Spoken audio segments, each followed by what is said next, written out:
Marlins makeover. It looks like the team is going to get a new owner with familiar names. How do taxpayers fare in this deal? Protection ending. Homeland Security is advised to let protected status expire for Haitians in the United States. Venezuela protests spread with emotional fallout in South Florida. We'll have a live report from Caracas. Good morning and welcome. We have a lot to cover today, and we begin with the reported Marlins sale by the man who may be the most unpopular team owner in South Florida history. That, of course, is Jeffrey Loria. It looks like he's going to make a killing selling the Marlins for more than $1 billion. Yes, that is a billion with a B, to a group headed by Jeb Bush and Derek Jeter. Loria bought the Marlins for $158 million. That's hardly chump change. So you may wonder, how is he going to make 10 times his original investment? The answer is that shiny new baseball stadium, Marlins Park, that Miami-Dade County taxpayers bought for him and the team.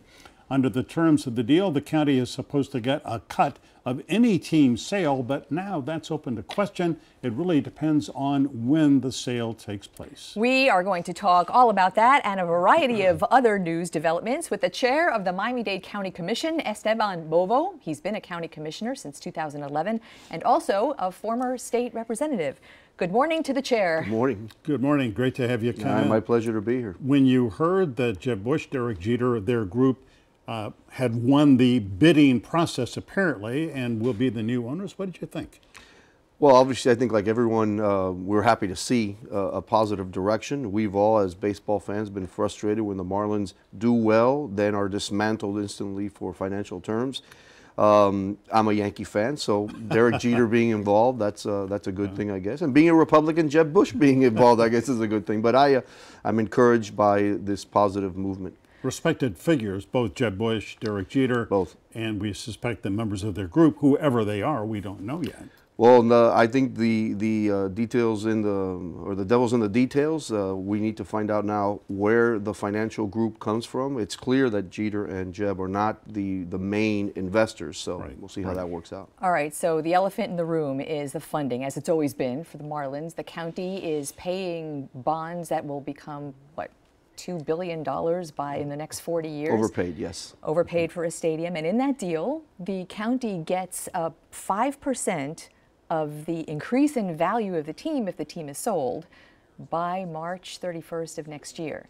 So for those of us who are always skeptical, is there a chance that this is going to be drawn out so that the closing comes April 1st or after and the county is cut out of any kind of profit sharing? Glenn, unfortunately, the county's really not seated at the table in these negotiations. We can aspirationally hope that this gets done before that red line in the sand, but there's no urgency, I would imagine, on the Marlins' part to do this before that date, and we have no leverage, to be honest with you.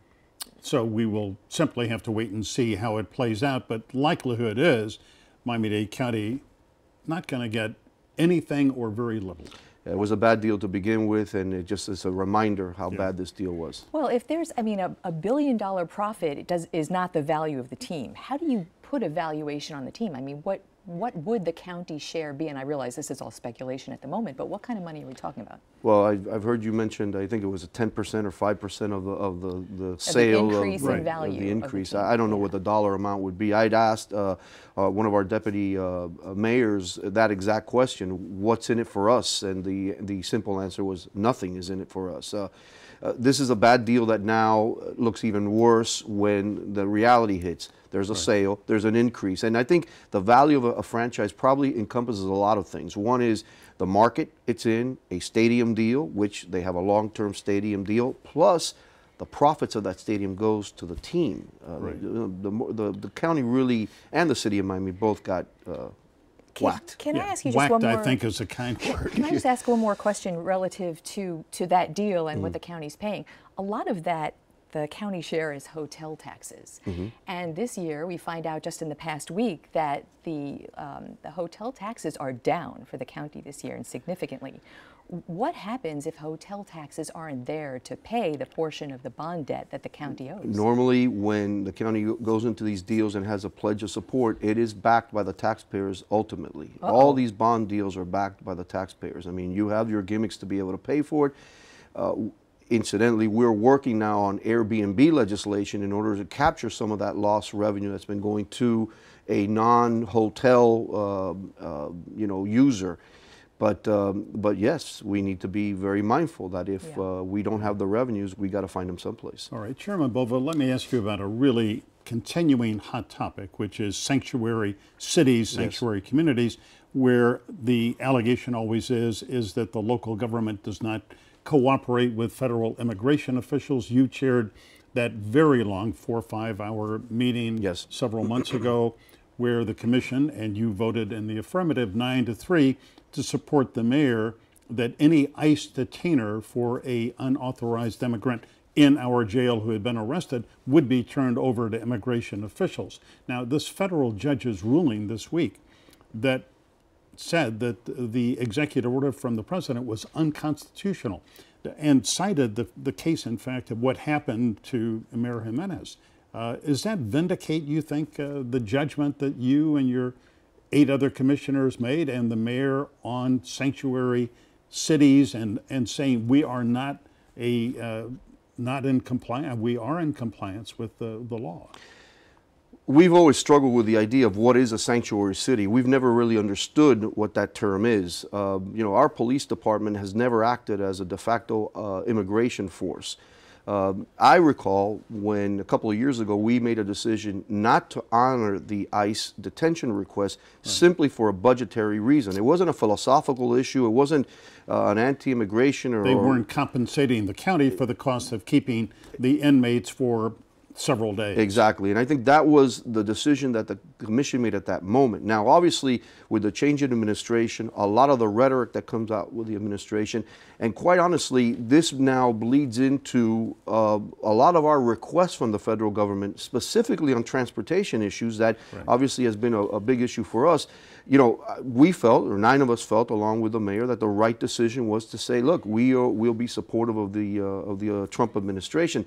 But again, I think it's important. I know it's been emphasized here in the program. Our police department definitely has not been asked, is not going to be instructed, and none of us are going to condone them acting as ICE agents. It was interesting in the opinion of the San Francisco federal judge that struck down the idea of taking funding away from sanctuary cities. Miami-Dade County got a little shout out. Mayor Jimenez was mentioned, and in the context of the mayor's actions relative to President Trump's decision was an indication that it had an effect. So it was interesting that he used that in context to strike down this. But at the state level, the state legislature right now, the House, has a bill that will obviously go nowhere because the Senate is not taking it up, to do many of the same things that President Trump's directive did. Penalize sanctuary cities. As a former state representative, what do you think of that? What do you make of that? That's a federal territory, isn't it? It is a federal territory, and when I was in the legislature, I was the chair of the Hispanic Caucus, and at that time, we were dealing with a lot of the immigration rhetoric 3 years ago, and this just, kind of gets revisited over and over again. Look, this kind of goes into a very weird direction when you're talking about a country that should be pro-immigration, pro-legal immigration, as opposed to illegal immigration. And a lot of us scratch our heads when we hear of folks that are here illegally and yet are still committing crimes while they're here illegally. So, it all depends on what part of the country you're at, and including in our state, what part of the state you are at. There is an immigration community that helps put a lot of food on our tables just simply by the labor that they supply, and it would be disingenuous for us to kind of like turn a blind eye to that. Before we run out of time, I need to ask you about a bill going through the state legislature, which adjourns next week, this coming week, that would raise the homestead exemption. Yes. And it would have a huge or a large impact on revenues for Miami-Dade County? How big an impact? It would be devastating to the local governments.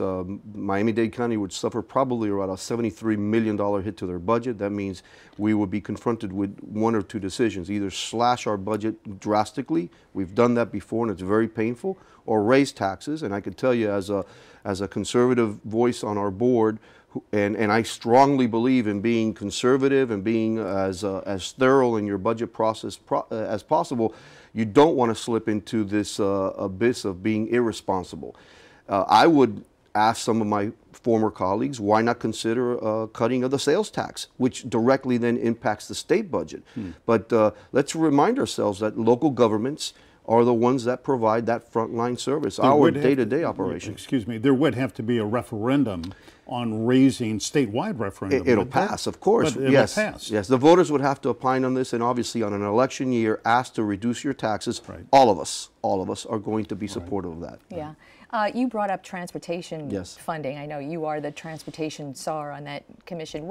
Michael was mentioning earlier that at the state level, the state is about to adjourn. Are you and is the county getting what you had hoped and expected and wanted in funding for the SMART plan for the county's long-term transportation corridors? Yeah, we're very encouraged. Representative Nunez, who's the Speaker Pro Temp, Senator Rene Garcia, Senator Anita Flores have been champions of ours in Tallahassee. They will be passing this week, hopefully, a bill that will give a mechanism of funding from MDX toll revenue to the county. They would be controlled jointly. MDX would have a role in this, but in essence, it starts freeing up money for our SMART plan, which is something that all municipalities, county government, all elected officials really in Miami-Dade County have joined now in a chorus that this is our plan. It fulfills the false promises of the PTP, and we need to be just. Government, elected officials lied to the public many years ago. I see our next segment happening right here. I see that next segment coming. So hopefully we'll be able now to fulfill that promise that was made a couple of years ago. Yeah, hope so. All right, Steve Bobo, great to have you come in. You. Thank Thanks you. so much. Come back. Thank you. My pleasure. We'll talk about New County Civil Courthouse, other things which are on your agenda.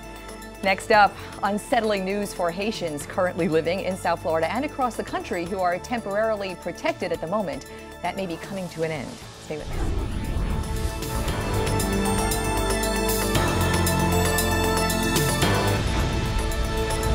More than 50,000 Haitians living in South Florida under temporary protected status are now in a frightening limbo. Boy, are they ever. The Department of Homeland Security Secretary has been advised to end this temporary protected status, TPS, which is afforded Haitians after the devastating earthquake in 2010 and then a very destructive hurricane last year. TPS was extended again last year after that hurricane. Hurricane Matthew tore up Haiti's western districts, but now the acting Secretary of Immigration Services believes conditions in Haiti have improved enough for Haitians to be returned. Have they? Well, not according to Marlene Bastien, who has been leading the fight to extend TPS for Haitians. She is the executive director of a group called Haitian Women of Miami.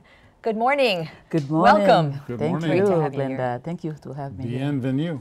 All right. So Merci. So All right, that's all. I can't do that, so it's got to be in English. it will be. Marlene, we've known each other a long time, so I will use first names here. Of course. The United States Citizenship Immigration Services, this memo which Glenna referred to, I referred to, says conditions have improved in Haiti to the point that 58,000 Haitians now protected by TPS can be sent back. Why are they wrong? Well, they are wrong because the same agency in December did write a memo detailing conditions in Haiti. Conditions that have not improved after the earthquake, where we still have, thousands and thousands of people homeless. Even the National Palace is still on the ground. It has not been rebuilt. We have the imported cholera epidemic, which has killed thousands and thousands of people, with 1.2 million people now contaminated. And we know that the United Nations only recently took responsibility for introducing cholera in Haiti, but they only raised 20 million of the 400 million that they're supposed to raise to help Haiti's infrastructure. And lastly, Hurricane Matthew, which landed in Haiti on October 4th, destroyed the entire South Peninsula, all the livestock, all the foods, right. and then left thousands and thousands of people we have homeless. Reported, excuse me, we have reported, shown people in that part of Haiti on the western side living in caves and living in just totally substandard, awful conditions. Exactly. And then the conditions could not have improved from December, the same organization, and now in April saying that conditions have improved. And then we know that they have not. We know that people are homeless. We know about food insecurity. We know people are really going through one of the worst times in their history. You know, that is what is so confusing from the memo, is that it mentions that U.S. Citizenship and Immigration Services and the Department of State have gone in to do a report and a review, and have come out, and it's quoted in here, Haiti no longer supports this designation, yet also going through how the public health emergency, 40% of people living in Haiti right now have no access to public health. And so it also cites the new government, the outreach for foreign investment. So it seems to, and I don't want to read in anything that's not there, but it seems to indicate that the trajectory is such that there is no longer a need for U.S. protection. Does that make sense to you? It doesn't make sense at all. Like I indicated, the same agency did say otherwise in December. And then we know that Haiti is still reeling under the worst crisis ever, not only natural disasters, but also political instability. And that is why we have so many people living in fear.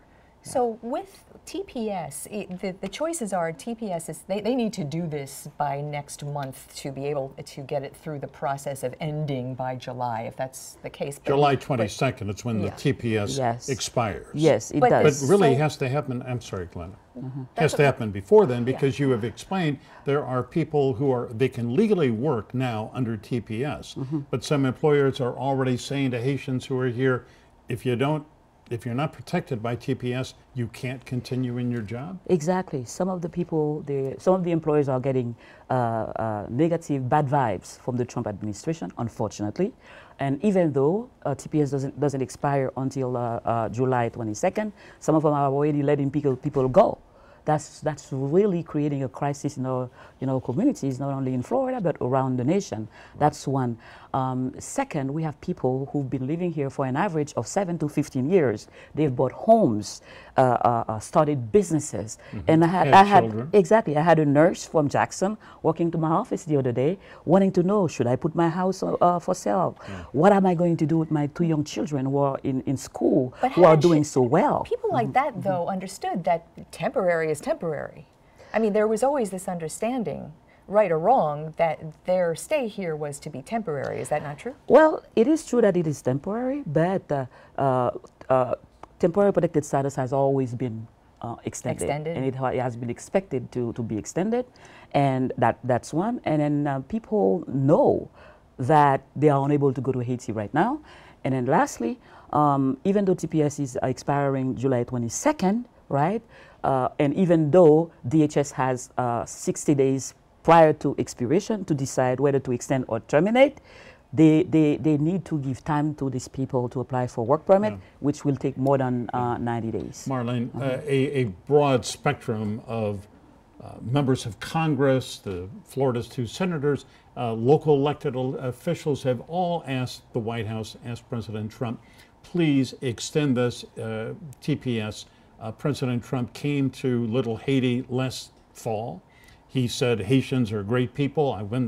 He went to a rally that I covered where he said, I support the Haitians who are here. Do you think that he has at least a moral obligation to do this, or has he committed himself? Well, he does have moral obligation to do this. And because he did promise to help Haiti, and people are expecting him to, keep his words. People are really they do want him to keep his word, and they hope that he keep his word, and that is why May 13th we're having a big rally in front of immigration to send a strong message to the administration. Where is the rally going to be? It's going to be in front of immigration, in front of 8801 Northwest 7th, Yeah. and every Thursday at 6 p.m. in our office, where both of you have been, Yeah. we have planning meetings, and so we want everybody to come and then plan with us, develop a strategy to make sure that TPS is renewed, because too many people, are expecting it, and it will be a disaster. It will be a disaster for Haiti, and it will not be good for the national security of this country. Such an effect on our Yes, community. yes, and plus it will cost taxpayers millions to deport not only 48,000 people from Haiti, but we have Salvador coming, 300,000 strong. Yeah. So we do not have the capacity really to send all these people. Well, we do probably, but Haiti doesn't have the capacity to absorb them, and then these people deserve better. We will follow that, absolutely. Thanks so much for being with us. Thank you. Thank you, Marlene. Yeah. Thank you for inviting me. Of course. All right, ramped up violence this week in Venezuela, and the Maduro government withdraws from the Organization of American States. We're going to take you to Caracas live. That's next.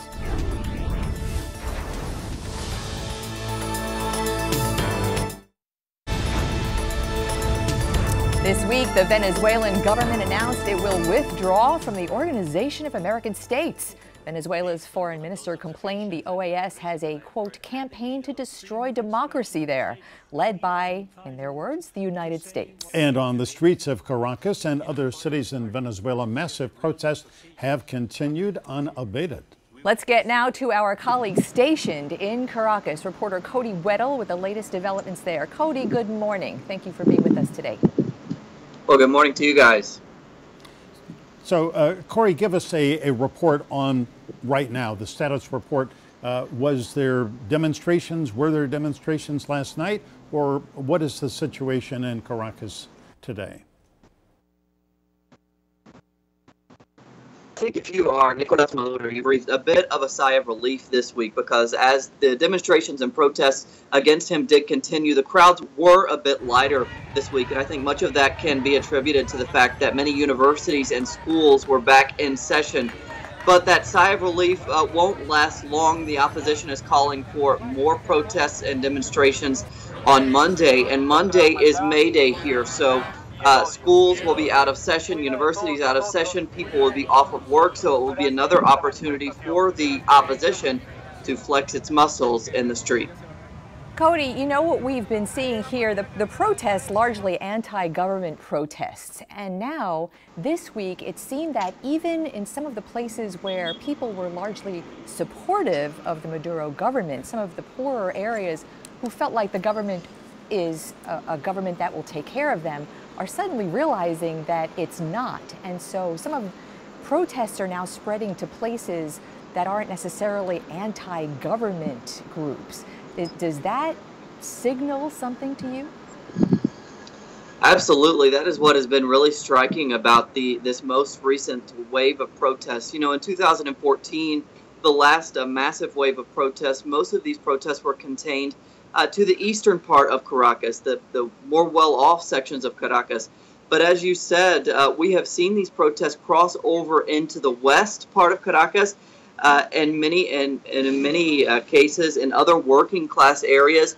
And when these protests cross over into the west, a week ago, last Saturday, we saw people being welcomed by those people who live into the west. They were coming out onto the streets saying, "Welcome to the west of Caracas."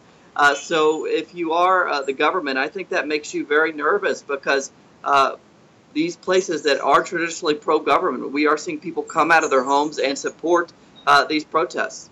Corey, the last figure I saw was 26 people have died protesting in the last couple of weeks. And I want to say, I just have real admiration for you. You have been out on the street in the middle of some of these protests. Have you felt threatened while you were out there reporting? Well, it is a dangerous situation every time we go out, and we try to be as careful as possible, and that includes, you know, being with other reporters at all times, being with the press at all times. There are threats that can come from many different sides. I mean, if you are in the middle of these confrontations, we saw a protester who was killed by a tear gas canister because they're saying that because authorities have been launching these tear gas canisters in a direct line instead of up in the air as they should be launched, and that killed a protester just this week. So it certainly is a dangerous situation. We try to be as careful as we can with a helmet, bulletproof vests, and masks, but you can only be careful to a certain point, of course. And a critical component of bringing the world what is happening on the streets. Cody, stay safe. Thanks for being with us Corey, today. thanks very much. And up next, we take it all to the roundtable. Stay tuned.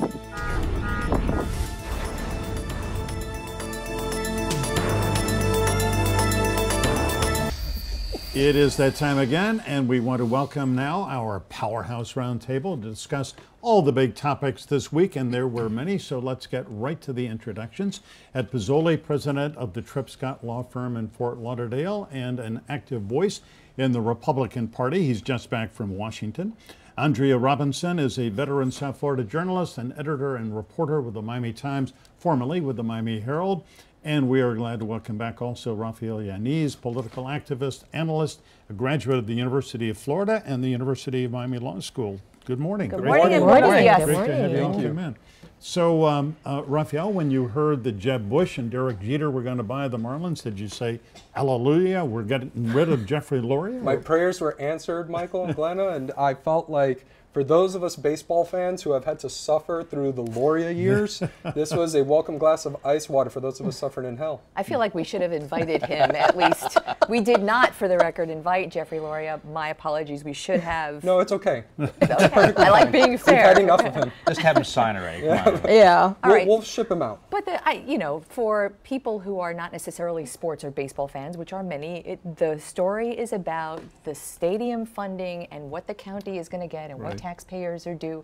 Andrea, I know you cover Miami-Dade County a lot.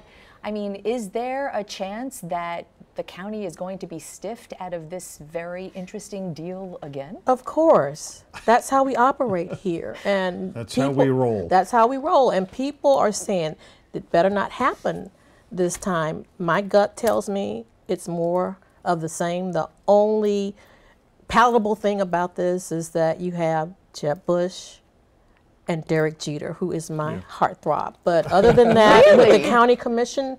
Which one? Both. Miami-Dade, well, particularly. Which one, Derek Jeter?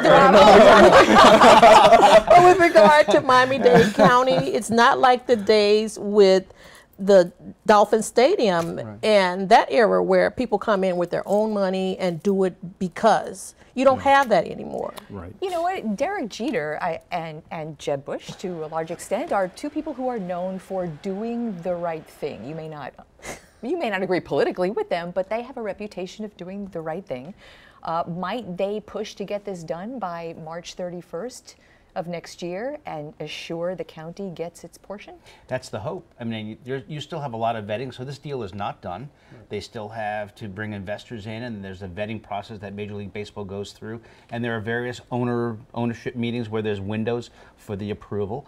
But look, Jeb Bush, who lives in the community, he's committed to Miami-Dade County and South Florida and Florida generally, and you have baseball royalty of Derek Jeter. I mean, I think this is a wonderful combination. Big time win for the community. Well, it is. I think it's exciting even for me, someone who grew up with baseball but has fallen aside. And I would even go to the stadium maybe once or twice if this happens. But it has you don't go now? We're going to go. No, Jeffrey Loria is the worst thing that could have happened to baseball in this town. Until a friend started working for the Marlins, and he said, "I'll give you a tour. It's not right that you live in this community. You're a baseball fan. I grew up playing baseball. I grew up going with my neighbors to every Saturday night home game, and then Loria happened." Well, all right. Well, good. We copyrighted that. I need to copyright that. Let's move on to the subject we already have spoken about with Corey Weddle, which is Venezuela. And Ed Pizzoli, you have connections to the Trump administration, and Lord knows they have their hands full with foreign policy crises, North Korea, Syria, all kinds of things going on. And it really would be a shame if Venezuela can't come up higher on their radar and they can't sort of I don't know how much attention do you think they're paying to Venezuela? Well, I think they're paying a lot of attention to it because it's right here in our backyard. However, you already see Venezuela accusing the OAS of meddling in their internal politics. Right. And so it's a double-edged sword for the administration. I would say to you, it's a breath of fresh air to see Venezuelans, stand up for themselves and get out to the streets. This is not just about First Amendment issues. This is not free speech. This is about eating and having toilet paper and the basic essentials. And that's why people, you see the anger. Basically, Michael, this is a socialist government that's been imposing its will for 10 years. That's what happens when you have an oppressive government. Aside from the horrors that you just mentioned and Corey Weddle's reporting has shown, the Miami Herald a couple of weeks ago had a special from a reporter down there detailing that women who cannot access contraceptives are turning to sterilization.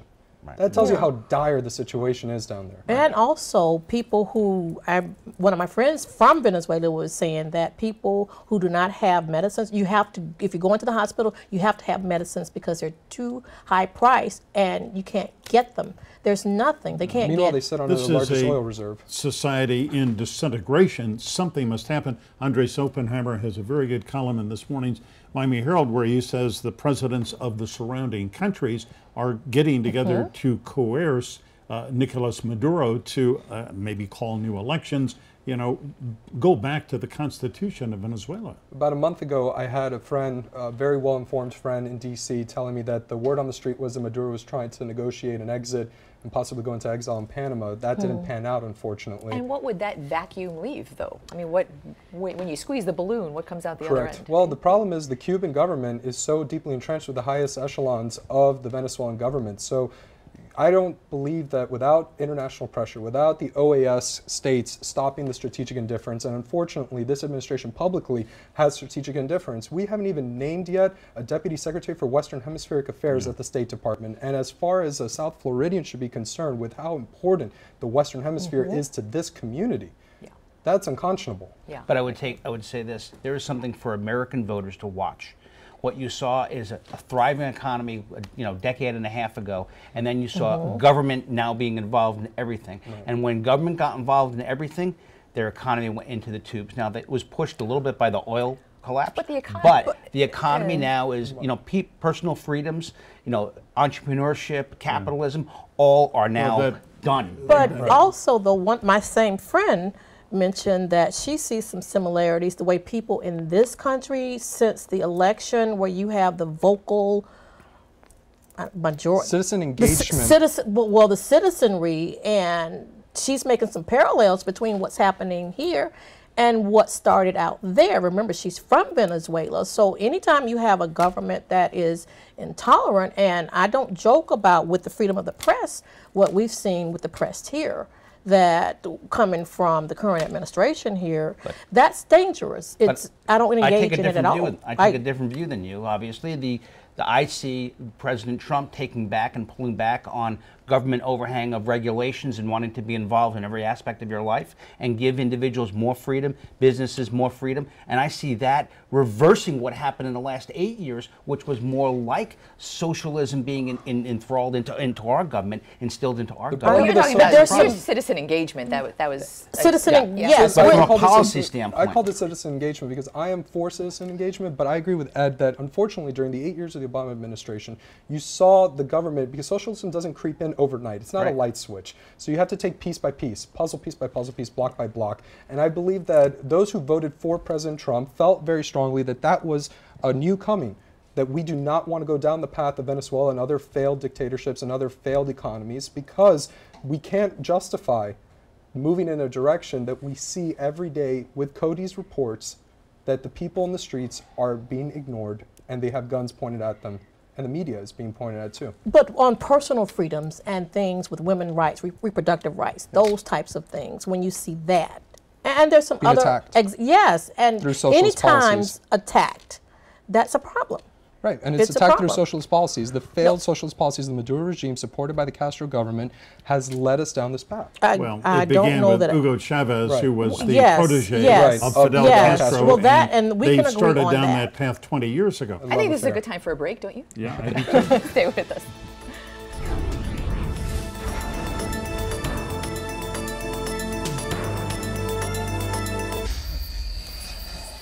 And while we were off on the commercial break, we had a huge developing news story politically, and that is the Patty Mazzei of the Miami Herald, and then thanks to Rafael Yanez, has confirmed that Congresswoman Ileana Ros-Lehtinen is retiring.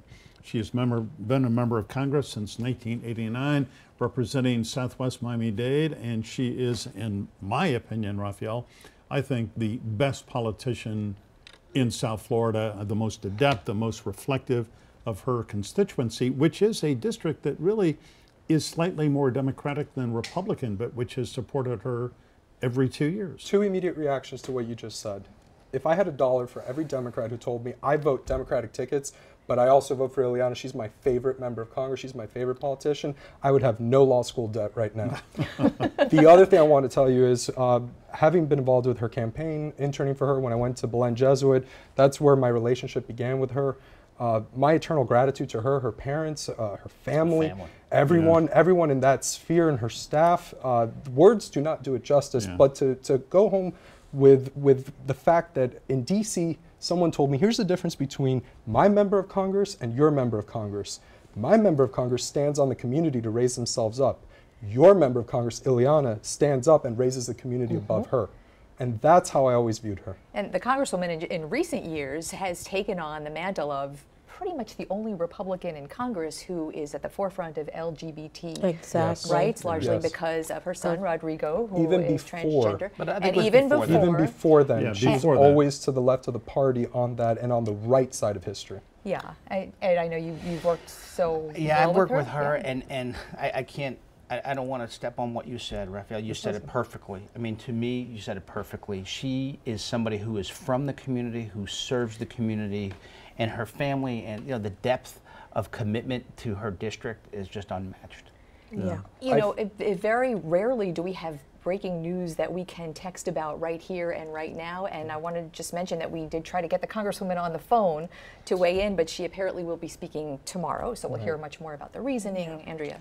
It's one of those things where I'm sad about this, and I think all of South Florida will be, because Ileana Ros-Lehtinen has represented her community, her district, but also the concerns of all of Miami-Dade County and South Florida. She's a rare politician in the days when so many things are polarized. She rises above that. And you hate to lose people like that, like Carrie Meek, and you don't want to see that anymore. They transcend in many ways. They're loyal members of their party. Carrie Meek was famously a Democrat. Ileana is proud to be a Republican.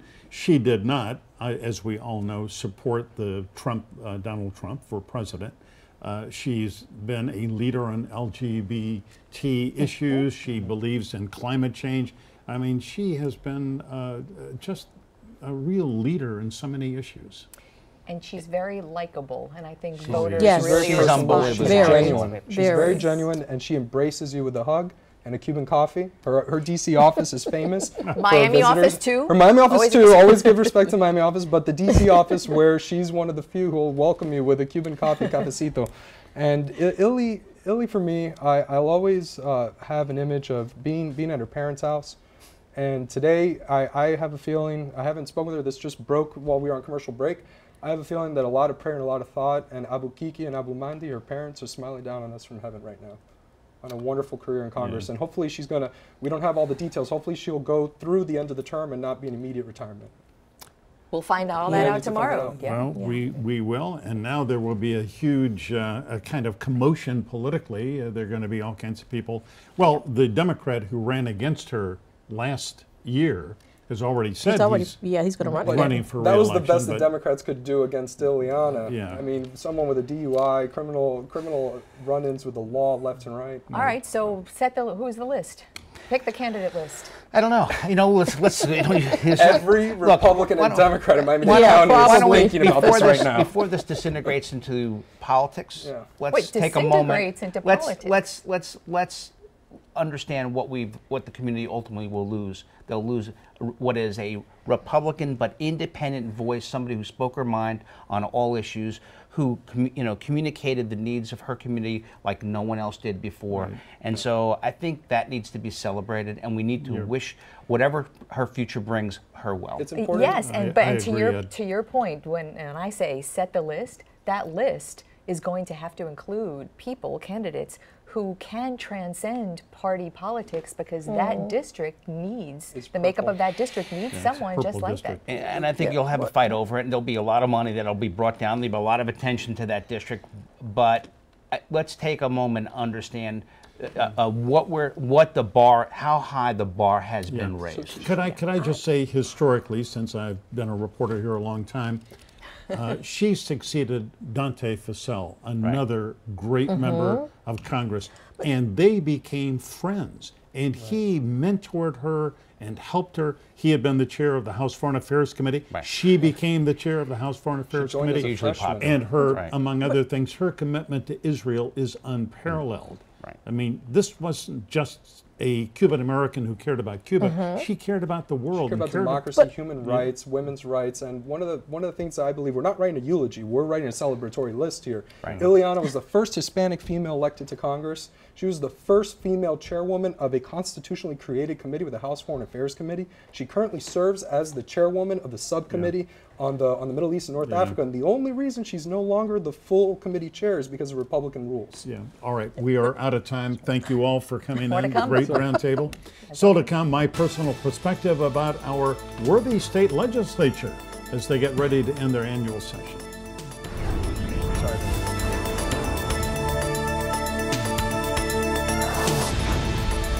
All right, on to the weather. Here is a live look now from our Fort Lauderdale Tower Cam. And here is Weather Authority meteorologist Jennifer Correa with the Sunday forecast.